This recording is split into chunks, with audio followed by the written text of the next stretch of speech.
गुरु नानक जी ने अपने जीवन में प्रेम, अहिंसा, करुणा और अहिंसा का सिद्धांत प्रस्तुत किया है। नानक जी अहिंसावादी थे, प्रेमवादी थे, करुणावादी थे। एक दिन उनके पिता ने कहा, अरे नानक, तुम जवान हो गए हो, भाई कुछ तो कमाया करो, कुछ तो काम करो, कुछ तो सहयोगी बनो। तो उस समय, उस पल में पिता ने एक रस्सी उसके हाथ में दी और उसने कहा कि जाकर के खेत में जा और पक्षियों को उड़ा और पक्षियों से हमारे खेत की रक्षा कर। तो नानक जी गए पिता के कहने पर खेत की रक्षा करने के लिए। लेकिन नानक जी ने देखा एक चिड़िया अपने बच्चे को दाना चुगवा रही थी। छोटे छोटे बच्चे दाना चुग रहे हैं, नानक जी के हाथ में रस्सी है। नानक जी को अपने पिता की बात याद आती है। पिता ने कहा कि पक्षियों से खेत की रक्षा करनी है, लेकिन नानक जी का हाथ रुक जाता है। नानक जी सोचते हैं, अरे ये चिड़िया बेचारी अपना पेट भर रही है, अपने बच्चों का पेट भर रही है। एक भूखे बच्चे को भोजन करने से अगर मैं रोकूंगा तो मुझे कितना पाप लगेगा। मैं पाप का भागी नहीं बनना चाहता हूं। नानक देव ने पूरा का पूरा खेत खोल दिया, सारे पक्षी आने लगे, दाना चुगने लगे। नानक जी ने कुछ नहीं कहा, पूरी फसल चट कर गए। नानक जी खुशियां मना रहे हैं, आनंद में जी रहे हैं। और नानक जी से जब उसके पिता ने पूछा, अरे भाई तूने ये क्या किया?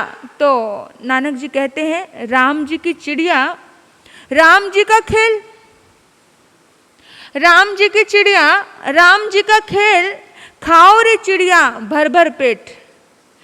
पिता ने अपने बेटे का अतिशय उदारता को देख करके खेत में जाना ही बंद कर दिया कि भाई इतना उदार है तू।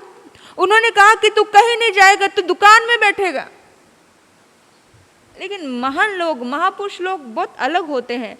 उनकी अच्छाई की कोई सीमा नहीं होती है। महान लोगों के अच्छाई की सीमा नहीं होती है, साधारण लोगों की अच्छाई की सीमा होती है। और पिता ने कहा कि भाई दुकान पे बैठ, और पिता ने दुकान पे बिठा दिया।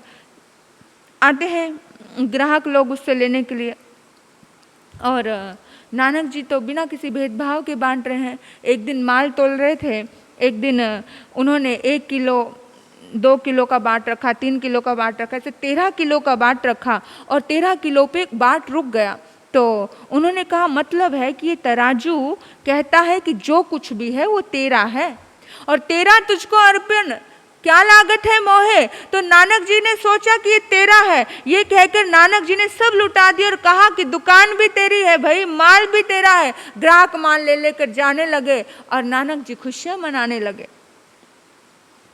नानक जी खुशियां मनाने लगे कि बस तेरा ही तेरा है। और खेत को चिड़िया चुग गई और दुकान ग्राहकों को लुटवा दी। अब पिता ने सोचा कि मैं इसको कैसे सुधारूं, इसको खेत में भी मैं बिठा नहीं सकता, दुकान में बिठा नहीं सकता, मैं क्या करूं इसका। महान आत्माओं को साधारण लोग नहीं समझ पाते हैं। तो नानक जी को उन्होंने कुछ पैसे दिए और उन्होंने कहा बेटा जा और कुछ खरी कमाई करके आ। नानक जी गए और जाने के बाद उन्होंने सोचा कि कुछ खरी कमाई करने के लिए कहा है। देखा रास्ते में संत मिले, कुछ फकीर मिले और नानक जी ने उन पैसे का लेकर के भोजन लिया और उन फकीरों को, उन संतों को भोजन करवा दिया और कुछ गरीबों को भोजन करवा दिया और आ गए अपने घर। पिता ने कहा भाई तू खरी कमाई नहीं लेकर के आया? उसने कहा हाँ पिताजी लेकर के आया हूँ, तुमने जो पैसे दिए थे उससे इतनी बड़ी, इतनी खरी कमाई की है, इससे खरी कमाई मुझे नहीं लगी। बोला क्या कमाई है, कहाँ पर कमाई है, बता दिखा। उसने कहा कि खरी कमाई लाया हूँ जो इस जन्म में और कई जन्मों में भी उपयोग आएगी। मैंने संतों को, फकीरों को, गरीबों को उस पैसे से भोजन करवा दिया। अब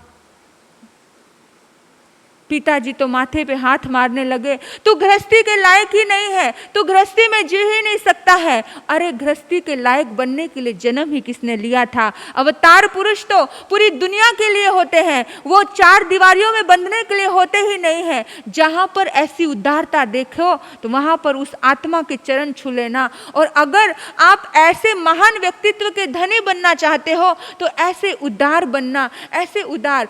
सीमा मत रखना अपनी उदारता की, अपनी अच्छाई की सीमा मत रखना। जब जब भी हम सीमा रखते हैं तब तब हम सीमित हो जाते हैं। भगवान जो बनने वाले जीव होते हैं, महान जो बनने वाली आत्माएं होती हैं, वो सीमातीत होकर के जीते हैं।